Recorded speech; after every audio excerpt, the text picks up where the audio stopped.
G'day and welcome to Monday Meta Madness. I'm Havoc and this is episode 14. We're going to be taking a look at a very cheap deck today. It's a Ruby Diamond, very aggressive deck, and you can build this deck here for around 500 Platinum, maybe even cheaper. It's very, very cheap, so I thought I'd look at something a bit different today.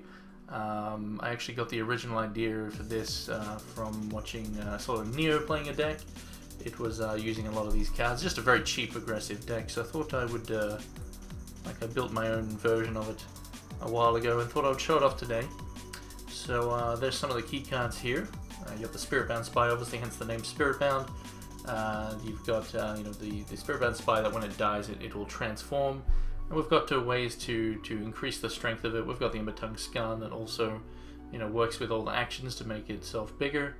And then one of the main win condition for the deck is Gore Feast with a lot of evasive troops. So let's get in there and have a look at the deck list itself. So here's the deck list itself. Let's ignore the cards at the top here.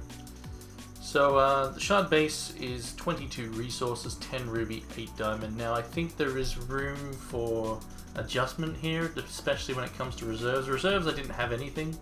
I played a couple matches just before, which I'll show a video of in a moment. But I think reserves, when I do show you this, you'll see why maybe you want to do a 9-9 split there with the 4. But yeah, so very aggressive deck. It's very much an all-in, not really about answering what your opponent's doing. You're the one who's trying to be the threat. So again, you've got your Spiritbound Spies that are very good troops for when it comes to buffs. So we've got several of those in the deck. So when it dies, it transforms into a Phantom, which is a 1/1 flyer. So if you've put a buff on the Spy, be it a Combat Training, which is the next card. So Combat Training is really nice because you're putting it on a Spy, even if it is to die, the Phantom will still have the effect, it'll still have the increased damage. So you'll still be able to get this back from your crypt after it's in there. As well as Seeing Red is another good one, because then suddenly you'll have a flyer that has this buff as well, so you have a 4 damage flyer if you are to put that on there. Scan is another good one for buffs, as it is got the 3 back end, making it pretty tough. So you got several ways, and in the video I'll show shortly you'll see where I use, like for example, going all in on a Embertongue Scan, and ways you can utilize that if you are to put Seeing Red or even multiple Seeing Reds on a Scan. Not only will it get the buff for playing 2 actions, you'll get the extra +6, and then you can utilize that with things like Deathmask Assailant. So Deathmask Assailant has the shift effect here that the troop that you shift it to can't be blocked by troops with damage less than this troop's damage. So if you were to buff either the Spy or the Scan or whatever it may be, or potentially even the Assailant itself, then it may be troublesome for your opponent to block. So that does work out rather nice. So we're gonna look at this one later, but so you got the Death Mask, that's necrotic. This is necrotic. We've also got a 1/3 flyer for 2 that is also necrotic, and the reason why that's important is because the deck does run for Force of the Tomb, which reads once per turn when a necrotic you control deals damage to a champion. If this is in your hand, you may play this for free. And what it does is creates 2 phantoms, so more of those evasive troops there. So two more 1/1 flyers. You need to have the diamond threshold. But if you don't have that, well, you're probably in trouble regardless. But so you got several troops that can, all these troops here can trigger that to get it into play for free, and that gives you more evasion troops for your win condition, which is Gore Feast. So yeah, Gore Feast being that troops you control get Rage 1, and then after the first main phase of your combat, you get to have another additional combat phase. You get to attack twice in a single turn while also having your troops Rage. So also utilizing Poker, because we are running Gore Feast. Now Poker is not really necessary. You can also run Bryson if you like, if you want the more health. But Poker is another troop on the board which is nice for Gore Feast, but that kind of will tip your opponent off in a way. They may suspect, especially when they start seeing some of these troops, they will then very likely suspect such a card like this if they're thinking about it, and then therefore they may play around it. So going a different champion, they may not play around it, and then you can surprise them. And that's where another thing, talking of surprises, Fisher Smith can be a very nice surprise while also potentially answering certain threats your opponent does, like if they're running Runier Hierophants, which is obviously a card very much in the meta. If they're not running flying ones from like Boris and the like, then it will potentially be attacking it on the ground, and a Fisher's Myth could take care of it if it's the only troop attacking, or if it's multiple troops attacking, then maybe you get to block at least with this guy while taking out something. But and it's the main reason though is it is another good card with Gore Feast, as it's tunneling 1. So if you know you're going to be able to cast Gore Feast the next turn, maybe you put out a 1-drop, you tunnel this guy, and then your opponent is not prepared, they're not expecting a Fisher's Myth potentially, and then you can Gore Feast with the poker as well. Maybe you've got enough then to finish your opponent off due to the surprise factor of the tunneling 1 there. So pretty much that's the whole deck there. It's very straightforward in what its plan is. It's very much susceptible to lots of things, but after all, this is about a 500 platinum deck. Very cheap, can get you playing in constructed tournaments like 5 Shots Weeklies that happen every weekend, and they're free tournaments. You could do rather well with this. I had a friend who wanted a deck to play actually this weekend, and played this and did alright. You know, got past I think the first 2, maybe even 3 rounds, which is pretty respectable for a very cheap deck. I don't know what reserves he went with because I told him to just do it himself, because I just didn't have anything at the time. But you can like I've thought of some things here that potentially could be okay. The numbers I've just clicked whatever and put them in, but the numbers wise, like you may, like I said at the start, you may want to run more diamond to give you access to more options like that are easier to do, like these Deathless Guardians. You might want 4 of these in your reserves. You might want some Shinobis, which again is double diamond. So it does make it a bit trickier, but they are good things with combat training or buffs, because they got the Swift Strike, but the effect of the Shinobi is pretty nice. Bolts is also just another option. Quell is an option because you're mainly about flyers, or potentially just going past your opponent thanks to the Death Mask. Totem Trap, another just good removal as well. But the biggest weakness of a deck like this are things like Crocosaur and just Heat Wave. Well, Heat Wave not so much, because you do have obviously troops that don't die. This doesn't die. This doesn't die. But it still would be, depending on how you curve out, it would still potentially be a problem. But it's weak to potentially a lot of things. But Crocosaur is one of the big ones. Just really big troops, Master Moss and stuff like that. But yeah, for a cheap deck, and obviously these are just some ideas here. This is not a real sideboard, just some ideas to give you a starting point of what you might, because obviously if you were to run this, like say you can't afford some of these decks that are out there that are very expensive, this could be a good starting point just to get you to a deck that you can play that's very cheap, something very aggressive, but then you might want to have to test it out against various decks to find out what you really need in your reserves to answer certain things, like what is the biggest thing that keeps killing the deck. If it's a Crocosaur, what can I use to potentially play around that? Do I just have to, in that matchup, play out 1 troop and go all in, or is there other things? There are things you can use, but that, like for example, you could run. I don't think it would work too well in this deck, but a Hope Heart Unicorn, when you're going like troop heavy, is a decent answer, decent option. But there's very likely other better options that are lower cost, because you need to think about the cost of the cards in terms of the platinum, because we want to keep the deck cheap potentially. But we also need to remember the fact that we're only running 22 shards, so you need to think of the cost of the casting cost as well. So so that's the deck. Again, it's a very aggressive, very straightforward. So let's jump into a video now and take a look at the deck in action. So let's load that up right here. So just a quick match that I did earlier against Voices. So he was running a Uzu deck, and my opening hand here was okay. Death Mask with combat training is pretty decent, provided your opponent doesn't have single target removal. You can. It's not the best. It's not the target we want to go with when it comes to using combat training and the likes.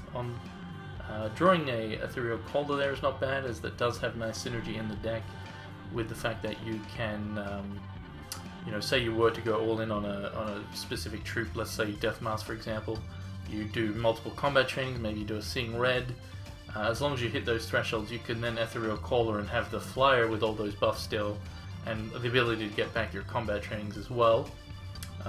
Can be very nice. So we do get the Gore Feast there. Playing out the Death Mask here, obviously, on turn 2. Not much else that can be done. Still, I mean, he's running Uzu, so he's very likely running the Azure Fate Sorceress with, with Master Moss. That's one of the main win conditions of his deck. So it does have really big troops. Like Master Moss here would be a big problem, just because the plan is obviously to combat training and just go really big and get past. But see what he plays out. I can't actually remember what happened. I know he played a Master Moss at some point.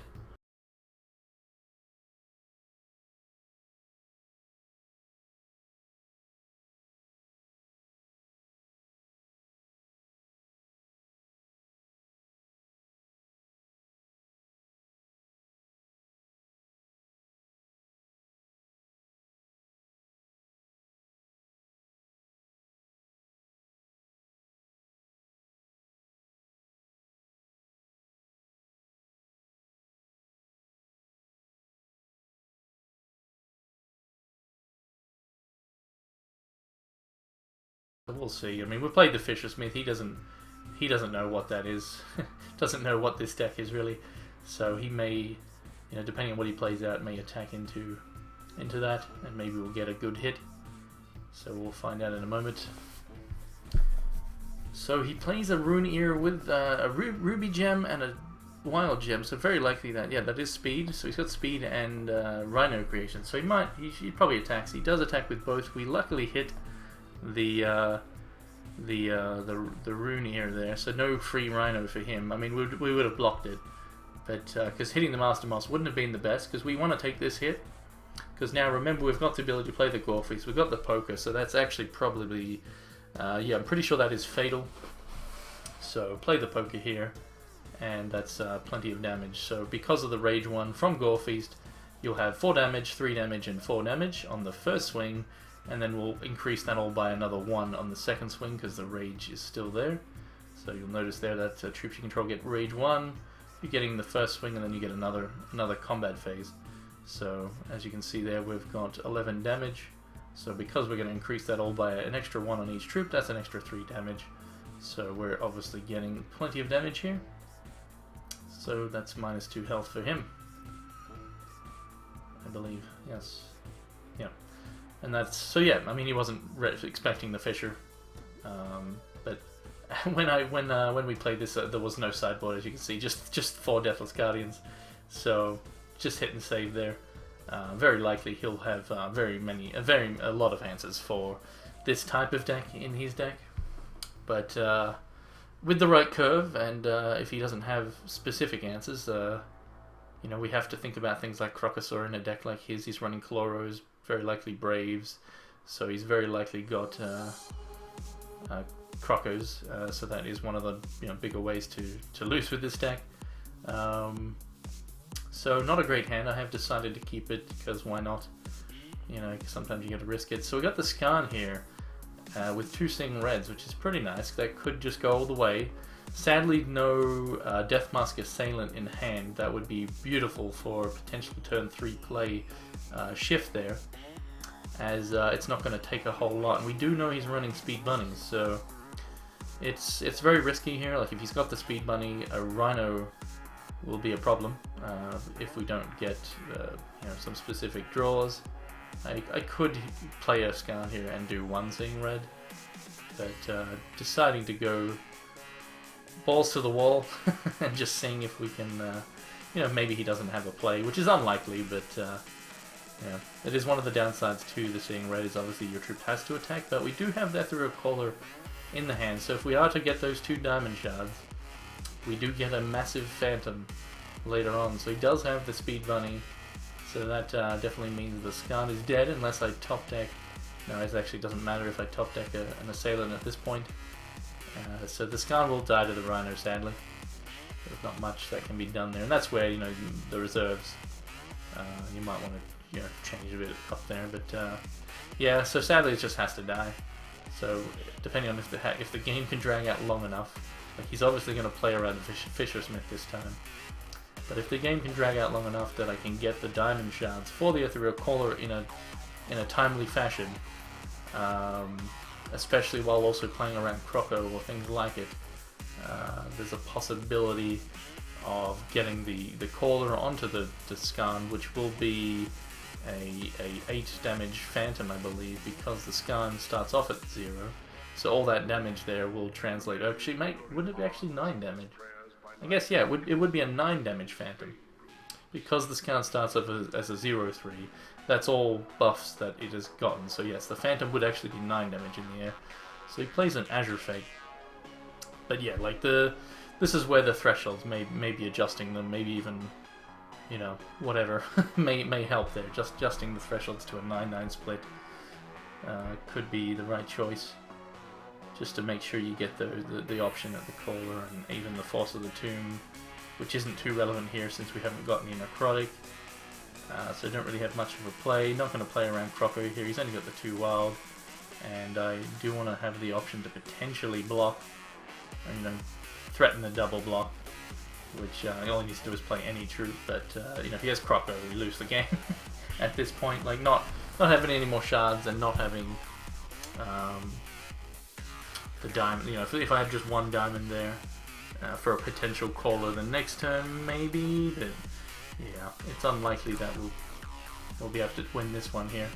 Obviously, he's running in a very expensive deck, lots of good cards with lots of nasty things, but Croco being a very big problem, but Runir also, you know, just the threat of more Rhinos is not good. So, very much, so there's 1 diamond, but sadly no play for the turn. Force of the Tomb does cost 4 if you don't have a Necrotic, so not going to help us here. So let's skip ahead here. Actually, no, that's the wrong thing. I guess I can't actually skip ahead. Never mind. I was going to try and skip ahead, but clearly there's, even if I get, like, because he may be sitting on a Croco. But even, like, I think it's too late at this point. Even if I was to get the Diamond Shard, get the Caller, it's very likely too late, as he probably has the answers anyway. But there's also just way too much on the board, so yeah, I mean, it is far too late. So there's the Assailant, which would have been nice on the dude if we had a good, you know, the right curve. We didn't have the right curve. I went all in, but didn't draw any more shards until it was too late anyway. But so that was that. So now we'll go into game 3 here and just save again, as there's nothing to change because there's no real sideboard yet. But Quell is a decent answer for Master Moss, but you know, this is where even having Burns in the deck in the reserves actually is probably something you want, just for people who are running either aggro style decks themselves, but also must kill creatures, which you know, you're not going to be able to answer an Azure Fate with Spell Shield, of course, but or a Spell Shield Bunny, but a Speed Bunny you would be able to, you know, if they are doing it on 3. So just having the option with the Burns, maybe some bolts, but yeah, just definitely you have to think about what you know, what is the main way you're dying. So this hand actually didn't do much, so I just ditched it. And this hand was a bit better. not great though, to obviously have to mulligan. I mean, I could have camped the first hand. It just, you know, for a deck that wants to be aggressive, it wasn't really going to do a whole lot, obviously. So this hand deciding to get the diamond there and just banking on the fact that hopefully I'll get a ruby when I do need it, which at the moment this hand doesn't need one. But I can play out the Death Mask, combat training it. If it is to die, can do the Caller, but yeah, obviously in these colors that he's playing, Crocosaur is the biggest killer, but there is also Carnosaurs, Cluckadons, you know, in Wild. There's plenty of ways to eat troops from all those dinosaurs. So that's where you'll potentially have to go back to the reserves and think about those cards that you could use. Yeah, like having the, what's it called? I can't remember the card's name now, but the one that reduces non-combat damage by 1. Like, getting that out in multiples is definitely nice, but still not going to be enough against Crocos. And even Cluckadons is probably not enough either. But yeah, I mean, like I said earlier, the deck does have some weaknesses, but you know, it's an all-in aggressive deck. Can do rather well, especially if your opponent's not prepared. But yeah, the sideboard is something I haven't really put much thought into. So, you know, maybe you'll think of some nice ideas there. So I decide to play out the combat training again here, which is potentially a mistake. But knowing that the caller can, even if he kills this, the caller can get it back, and then by flying in, you know, potentially with the Phantom, then get back the combat training that way. But the worry is he's just sitting on lots of fatties. Like we may see a Master Moss. Decides to attack, so no 5-drop coming down. Doesn't mean anything though. You wouldn't want to use a Crocosaur even if he has it, but so we do see a Master Moss. And Force of the Tomb is would be good if we could swing in. Sadly, the Master Moss with 5 attack damage means that we can't get past, sadly. Otherwise that would be really good, potentially. I mean, we still can play this, so it's okay, but missing out on a damage swing there because of the big giant Master Moss there is a problem. But it's a $5 deck versus a deck that's probably 20,000 plus. Master Moss alone is like 2,000. So we'll see what he does here. Does he have the Croco? He's got the resources for it. Does he have it? So yeah, there are certain cards. I mean, like Benediction, for example, is an okay option to protect your troops. Just thinking of new cards in from set 4 from Primal Dawn, because if you were to get in for free, play out the Force of the Tomb, and if you've got resources open, that is something you could do to protect against something like that. But what is something better? I mean, ideally you want something that kills it, but in terms of these colors, in terms of quick actions that can kill a Crocosaur when it's being played, there's not a whole lot.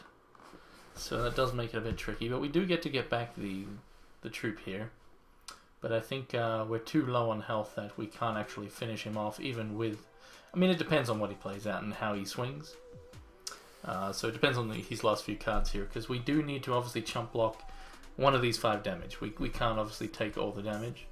So, yeah. It's... if he plays around Gorefeast, well then it's unlikely we can win here with how the hand is, you know, the fact that we're top decking. And all he has to really do is just hold back a Brave or have another troop. So, we'll see what he does here, but the 2 flyers aren't going to be enough. So we have to lose one of them as well. Like if we could, like even just having like Shard Ward is not a bad option, maybe better than Benediction actually. Because we're not really looking to kill... just survive a turn, potentially, you know, keep your troop alive. So Shard Ward wouldn't actually be the worst option in the reserves to potentially, you know, get out your evasion troops, especially if they're for free, like the Force of the Tomb. If you get to play that for free, and you've already got out a few troops, and then you Shard Ward to defend, and then you've got the swing back with Poker and Gorefeast. Like at the moment, you can see here he's got the Howling Brave, so we can't actually do Fatal. So we'll just hit him anyway, just for the sake of hitting him. And you will see that we will get the combat training from earlier back, as that Phantom does still have that effect. So we're getting decent damage, just not quite enough. Had we been able to, like, had he not had that Master Moss, and we were able to hit in with the Assailant earlier, we would have actually had enough damage here. But because we weren't able to swing in there, because of the Master Moss, we do not have enough damage. We were actually short by the Death Mark's damage, so 4 would have been, yeah. So the Master Moss, obviously a good troop, and now he has an Eternal Sage. He can play a Ruby or use the Charge Power, and bye-bye troops. So obviously we're dead. But yeah, so Shard Ward is not a horrible option. Maybe it's like a, you know, 2 of in the reserves for that type of stuff. But you just, you know, as long as you've got the evade, you just need to be able to keep your troops alive while protecting your life total, of course, and then swing back for potentially Fatal if you've got the Gorefeast. So at the moment, yeah, so you've got the Deathless Guardians, the one I was trying to think of the name of. It's definitely a good option against other decks that are running burns and the like, and bolts and that sort of stuff. This is a good card for against those. Quell is okay because we do have a decent chunk of evasion, like most of the stuff is evasion. So Quell would be okay as maybe a, you know, maybe use a couple of cards, but you'd probably better with like things like Repel and the Totem Traps and Bolts and Burns. Like Burn, you probably definitely need in the reserves here. Shinobi is, I don't know, it could be okay, but again, the thresholds make it tricky. Like, you don't want to have 2 cost cards that need double in any colors. So these are all tricky to do, as it will mean changing the resource base to try pull them off. But Shard Ward, I think, would be an okay option, which I'll bring that up here real quick. So Shard Ward, there we go. So Shard Ward, you get to choose, you know, prevent damage from a specific color. So in the case of the Crocosaur coming down, prevent wild, your troops stay alive, and then potentially you get to swing back with more because you've kept them alive, and maybe you get to do fatal. But yeah, I mean, maybe the Fishersmith even goes in the reserves and you get more low cost necrotic just to try and get these Force of the Tombs out earlier, which there isn't a whole lot. Like, there's in terms of like Diamond and Ruby, there are several more necrotic that are cheap, but ideally we want 1 cost ones, which we've already got these, and then the other 1 cost one is the Deadeye Ripper, which is, it's okay but not great. So not fantastic there. So then you're looking at the 2-drops, which also not that great. This is okay because you can put this on spirits. The Spiritbound Spies is a good option there, but just having the, you know, because the deck doesn't have many answers, and this does combo with the Gore Feast rather nicely, just because of the Tunneling 1. If your opponent swings at you, they're not worried about your swing back because they're not expecting it. You definitely can catch them out like that.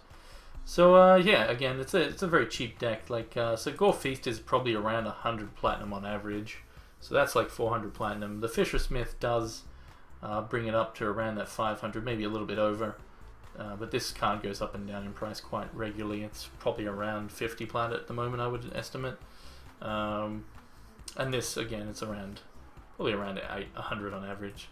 So, and this isn't really necessary for the deck. You can definitely switch that out for something else.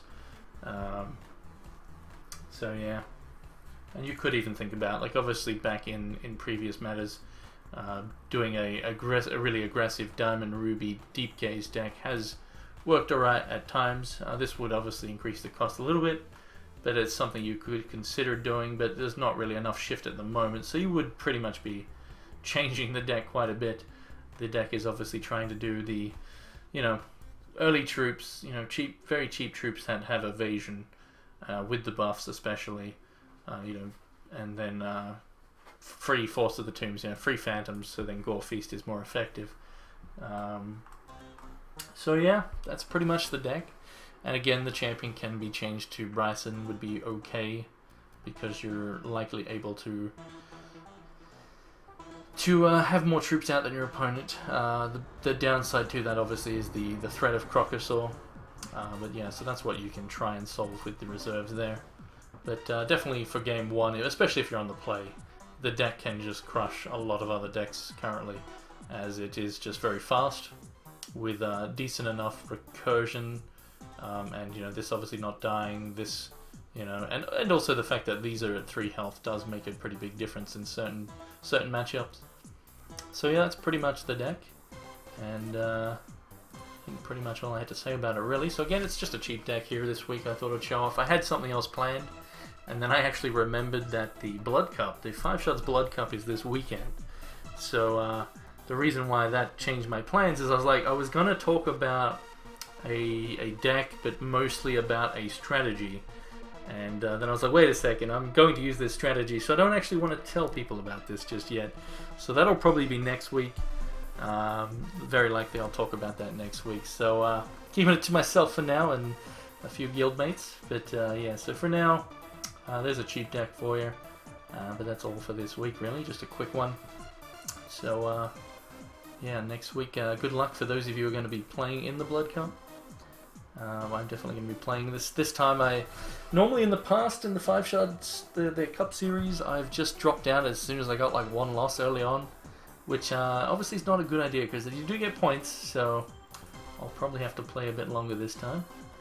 But yeah, that is this weekend, I believe on Saturday, so That is the 5 Shards Blood Cup. You can check that information for that out on the 5 Shards website. So, yeah, that was the episode 14. So that was just a quick look at around a 500 plat deck there. Next week I'll probably cover the deck I'm going to run in the Blood Cup, depending on how, you know, maybe it doesn't do too well and I still want to use it, because people won't pay attention if it doesn't do well. So maybe I'll, you know, who knows, I'll potentially show that off next week. But, yeah, take care, and I'll catch you all then. Thank you for watching. Where's my thing gone? There it is. There it is. There we go. So yeah, if you liked the video, please consider subscribing to my YouTube channel. You can check out lots of other videos on there. I've got draft videos, tournament videos. I'm going to be doing lots more guides when I get around to it. I've got some deck building tip video up already. I'm planning to do a draft. Actually, the next probably guide video I'm going to be doing, which should be up probably within a week or two. I'm going to do a draft. Like, I'm going to probably do it actually this week, where I do a draft and do a sort of like a guide while I'm drafting. So that'll be likely this week. But yeah, that was it. Flibbity floobs, I'm out, and I'll catch you later with some draft on my stream as well. So you'll likely see me do that at some point with the guide at the same time. So yep, that was Monday Meta Madness, and I'm going to stop talking now. And yes, flibbity floobs.